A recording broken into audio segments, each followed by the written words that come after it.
Cuando el libro de Apocalipsis describe a los salvos en el tiempo del fin, 2 veces, no una, los describe como los que guardan los mandamientos de Dios. En Apocalipsis 12:7 dice que son los que guardan los mandamientos de Dios y tienen el testimonio de Jesucristo, y en Apocalipsis 14:12 dice también que son los que guardan los mandamientos de Dios y tienen la fe de Jesús.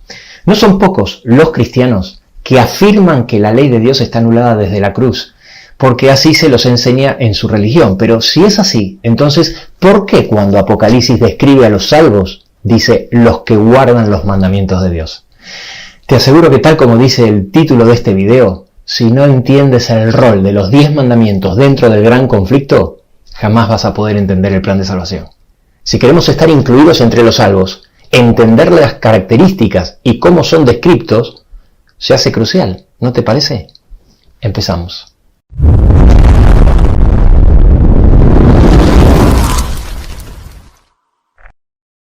Como dije antes, hay muchos cristianos que dicen que cuando Cristo murió en la cruz, los 10 mandamientos quedaron anulados. Sin embargo, hay una gran cantidad de versículos que pareciera decir lo contrario. Por ejemplo, en Mateo capítulo 5, versículo 17, Jesús dice que vino a cumplir la ley y no a abrogarla. Y cuando Él muere, ¿es abrogada? Vamos a ver otro versículo. Lucas capítulo 16, versículo 17, Jesús dice que es más fácil que pasen el cielo y la tierra a que se frustre una tilde de la ley. Pero cuando Él muere, ¿se frustra toda la ley? Jesús dijo en varios versículos y de muchas maneras que nuestro amor hacia Él se demuestra guardando los mandamientos. En Juan 14:15, por ejemplo, dice, si lo amamos, guardemos sus mandamientos. Y después en el versículo 21 dice, el que tiene mis mandamientos y los guarda, ese es el que me ama. En Juan capítulo 15, versículo 10, dice, si guardamos sus mandamientos, permanecemos en su amor. Pero cuando Él muere, ¿ya no constituye la prueba de nuestro amor? He escuchado a muchos predicadores decir que cuando Jesús hablaba de guardar los mandamientos, se refería a otra cosa, no a los 10 mandamientos. Sin embargo, en Mateo 19, del 16 al 19, narra cuando Él en una ocasión se encuentra con el joven rico, y el joven rico le pregunta a Jesús qué tenía que hacer para ser salvo. Y Jesús le dice, guarda los mandamientos, y entonces el joven rico le pregunta, ¿cuáles?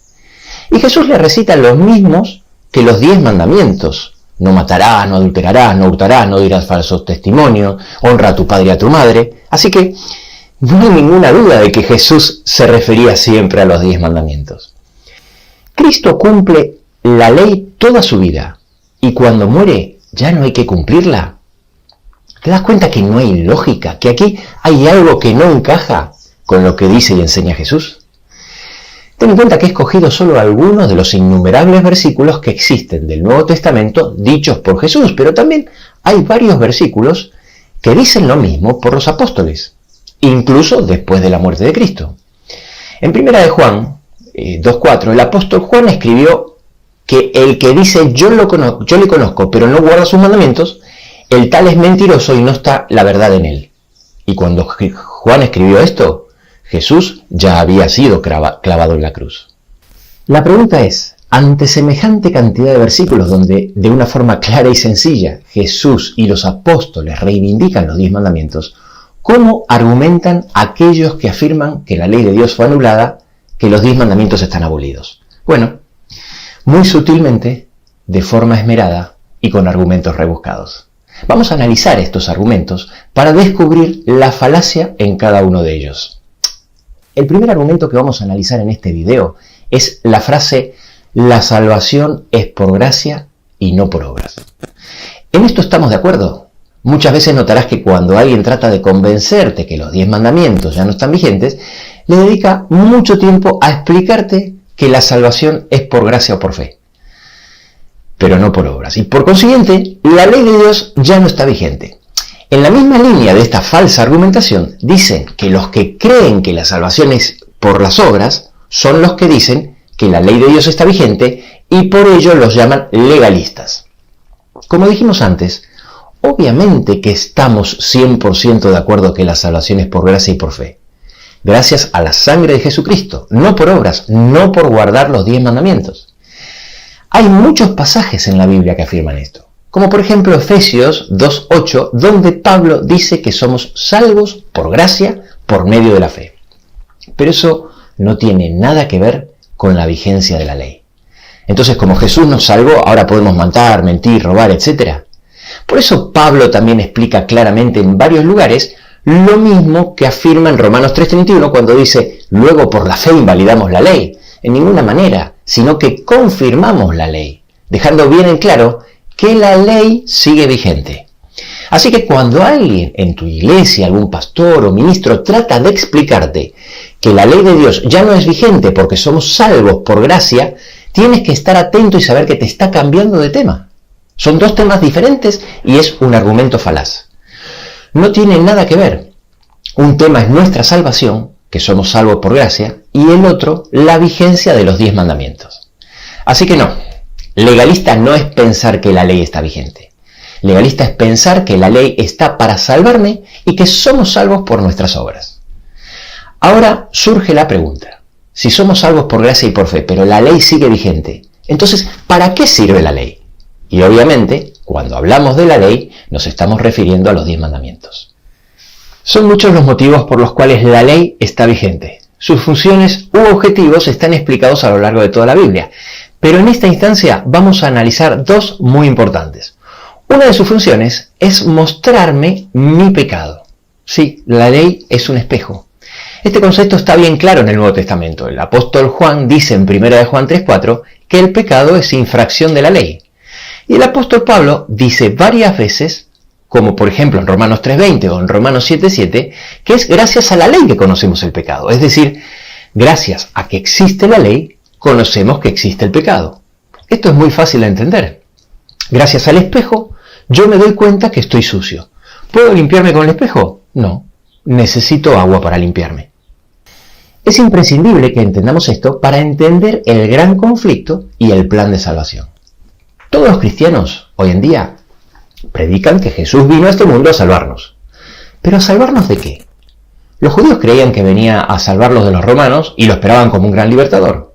Se equivocaron y por eso no lo reconocieron. Esperaban otra cosa. Los cristianos creen que Jesús vendrá a salvarnos de Satanás. También están equivocados. Es verdad que al final vendrá como rey a librarnos de Satanás, pero eso es una consecuencia de la verdadera liberación, porque Jesús vino a salvarnos del pecado. Por eso tuvo que venir la primera vez como sacerdote y ahora es nuestro sumo sacerdote.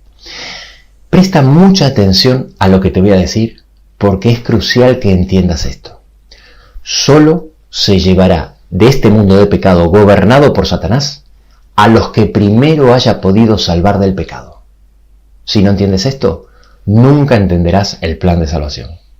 Jesús vino a salvarnos por gracia, por medio de la fe, como dice Efesios 2:8, a salvarnos del pecado, que tal como explica 1 Juan 3:4, es infracción de la ley. Si decimos que la ley ya no está vigente y la eliminamos, desaparece el pecado. Si no existe el pecado, ¿para qué necesito la gracia?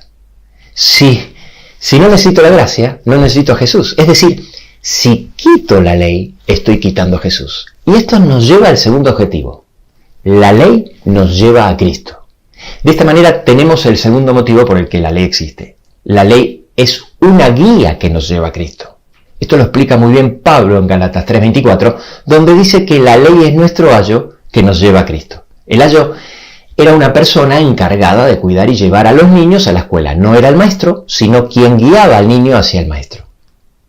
Aquí ahora empieza a tener mucho más sentido el concepto de la ley. Ahora que tenemos más claro algunos de los objetivos de la ley, me enseña mi condición y me lleva a aceptar a Cristo, vamos a encajar lo dicho en el contexto del plan de salvación y vamos a explicar lo que la Biblia enseña de forma muy simplificada y sencilla. Tal como mencionamos anteriormente, y como dice Efesios 2:8, somos salvos por gracia por medio de la fe. Salvos por gracia porque Cristo murió por nosotros y su redención es un regalo gratuito. No hemos hecho nada para merecerlo. Y por medio de la fe, porque Dios salvará a aquellos que acepten por fe ese sacrificio expiatorio. Los salvos serán los que amen a Dios, tal como dice 1 Corintios 8:3, que dice que el que ama a Dios, ese es el conocido por él. Pero no podemos decir que amamos a Dios si no manifestamos amor al prójimo. En Lucas 10:27 le preguntaron a Jesús qué había que hacer para heredar la vida eterna, y Jesús confirmó que había que amar al Señor con todo tu corazón y a tu prójimo como a ti mismo. ¿Por qué? Porque tal como Jesús explicó en Mateo 25:40, si se lo hiciste a uno de estos mis hermanos más pequeños, a mí también lo hiciste, dijo Jesús. Por eso, en Juan 13:35 dice que en esto conocerán todos que sois mis discípulos, si tenéis amor los unos por los otros. Hasta ahí, todo perfecto. Y estamos todos de acuerdo. Ahora, la gran pregunta es, ¿cómo demostramos ese amor a Dios y al prójimo? Ese es el quid de la cuestión. Bueno, la Biblia enseña claramente que el amor a Dios y al prójimo lo demostramos guardando sus mandamientos. Guardar los mandamientos es una consecuencia del verdadero amor. Juan 14:15 dice, si me amáis, guardad mis mandamientos. Y en el versículo 21 dice, el que tiene mis mandamientos y los guarda, ese es el que me ama. Y en Juan 15:10 dice, si guardaréis mis mandamientos, permaneceréis en mi amor. Imaginemos esta situación. Un hombre dice que ama a su esposa, aunque de vez en cuando le es infiel. Tiene algunas escapaditas por ahí. Y Dios dice, no. Si amas a tu esposa, le debes ser fiel. En la infidelidad o en la traición no hay lugar para el verdadero amor. Ahora bien, en un extremo están los cristianos que dicen, sí, yo amo a Dios, yo amo a Jesús, mi Cristo, pero no guardan sus mandamientos. Porque la mayoría de los cristianos o enseñan que los 10 mandamientos no están vigentes, que es el tema de este video, o enseñan que están vigentes, pero los han cambiado. Sobre los que creen esto hablaremos más adelante en otro video. Por eso el apóstol Juan explica que el que dice, yo le conozco, pero no guarda sus mandamientos, el tal es mentiroso y la verdad no está en él. Y en Mateo 7:21 dice que no todo el que me dice, Señor, Señor, entrará al reino de los cielos, sino el que hace la voluntad de mi Padre que está en los cielos. Y luego en el versículo 23 dice, nunca os conocí, apartaos de mí, hacedores de maldad. En realidad ahí dice anomían, que la mejor traducción sería violadores de la ley. Ahora, algunos podrían decir, bueno, pero entonces estamos en la misma. Para ser salvos tenemos que guardar los mandamientos. No, hombre, ¿cómo va a ser lo mismo? No tiene nada que ver. Volviendo al ejemplo anterior para que me entiendas, yo puedo serle fiel a mi esposa y no amarla, ¿no? Ese es precisamente el otro extremo. En el otro extremo está la gente que intenta guardar la ley de Dios, pero no hay una relación de amor con Dios. Los motivos para guardar los 10 mandamientos pueden ser muchos. Uno de ellos, precisamente, puede ser para ganar el cielo. Me esfuerzo en guardar los 10 mandamientos para ser salvo. Esto sí es ser legalista. Pero este otro extremo, expresado en la parte derecha del gráfico, no tiene nada que ver con lo que la Biblia enseña, expresado en verde en el centro. Puedes guardar la ley de Dios por muchos motivos.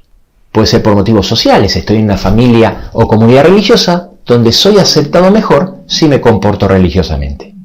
O puede ser simplemente porque fui educado con altos estándares éticos. Cumplen la letra de la ley, pero no su espíritu. De esta forma estás bajo la ley, pero no bajo la gracia. Este era el problema que enfrentaba Jesús y los discípulos con los judíos de la época. Eran escrupulosos en la letra de la ley, pero carecían de amor. Y por supuesto es también el problema de no pocos cristianos hoy en día. La Biblia enseña que ninguna de las dos posturas de los extremos tiene una verdadera relación de amor con Dios. Presta mucha atención porque si entiendes esto entenderás lo más importante del plan de salvación. Los de la extrema izquierda, los que defienden que la ley de Dios ya no está en vigencia, acusan falsamente a los que enseñamos la postura bíblica como legalistas y que estamos bajo la ley y no bajo la gracia. No te dejes llevar por esta falacia. En Romanos 6, 14 y 15 dice que el pecado no se enseñoreará de vosotros, pues no estáis bajo la ley, sino bajo la gracia. ¿Qué pues? ¿Pecaremos porque no estamos bajo la ley, sino bajo la gracia? En ninguna manera. Confirmando que la ley sigue vigente para los que están bajo la gracia. Y luego Pablo sigue explicando en el mismo capítulo que los que están bajo la gracia van saliendo de la esclavitud de pecado gradualmente como fruto de la santificación que lleva a vida eterna. Sí, así es. Jesús vino a salvarnos del pecado. A salvarnos del pecado, no a darnos licencia para ejercerlo. Cuando Pablo habla en Romanos 6:22 que hemos sido libertados del pecado, no solo se refiere a eximidos de su condena, sino libertados de su práctica. Por supuesto, de forma gradual, la santificación dura toda la vida. En 1 de Juan 5:3 nos dice que el amor de Dios es que guardemos sus mandamientos, los cuales no son gravosos. Ahora, esa obediencia a la ley, por supuesto que no es un medio para ganar la salvación, sino como dice la continuación del versículo que tenemos escrito arriba y que hemos estado hablando desde el principio, Efesios 2:8, donde dice que la salvación es por gracia, por medio de la fe. Luego ese versículo continúa diciendo, no es el resultado de las obras para que nadie se gloríe. ¿Te das cuenta la diferencia entre los dos extremos? Por supuesto que ahora empieza a tener mucho más sentido el concepto de la ley. El plan de salvación es justo y razonable. Y sencillo de entender. Y si eres capaz de entender lo que explicamos en este gráfico, no solo vas a tener la base correcta para comprender y disfrutar del plan de salvación, sino que por fin entenderás dónde está la sutil falacia de los que te enseñan otra cosa. Por eso, ahora tiene tanto sentido todos esos textos que dicen, como en 1 de Juan 2, del 5 a 6, que el que dice que permanece en él debe andar como él anduvo. Te puedo asegurar que hoy en día la mayoría de los cristianos actualmente se mueven entre estos dos extremos. Y muchos están incluidos en los que modificaron la ley de Dios. Y si la modifican tampoco la pueden guardar. Como siempre digo, cuando Apocalipsis 12:9 dice que Satanás engaña al mundo entero, incluye a la mayoría de los cristianos que componen el tercio de la población mundial. Pero si tú fuiste capaz de entender, de asimilar y de aceptar el tema de hoy, entonces habrás dado un paso importantísimo para entender un tema fundamental del Apocalipsis. ¿Por qué los salvos son los que guardan los mandamientos de Dios? No te olvides de suscribirte para no perderte ningún capítulo donde seguiremos explicando temas cruciales y paso a paso poder ir descifrando el mensaje que Dios tiene para sus hijos en el tiempo del fin, es decir, el que estamos viviendo. Y no te quepa la menor duda que de la comprensión de estos temas puede depender tu salvación eterna y la de tu familia.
Thank you.